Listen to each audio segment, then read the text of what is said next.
السلام ربي عليكم. طبعا الابيات هذه موجهة لشخص عزيز وغالي يعرف نفسه ما يحتاج اعرف فيه.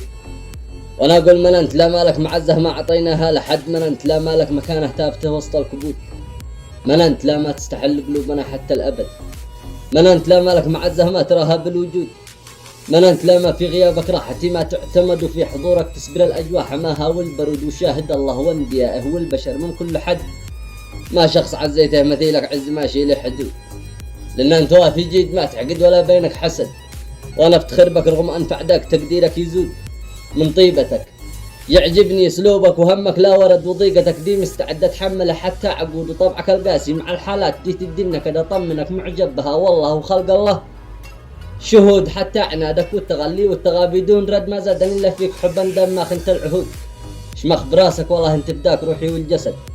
والراس باي فداك دامك ما تخالف بالوعود، كافح وجاهد واستمر يا ذاك من جد وجد واصل صمودك وانطلاقاتك تقدم، لا تعود من عز نفسه فيك فاحه ما على الناس اعتمد بحفزه واشجعه نحو العلا يبدا الصعود، هذا ولك عكتر فما دعمه باكون المدد، وانا لها المخزون لا قد قل مخزون النقود، وانا لها المخزون لا قد قل مخزون النقود، وتحياتي.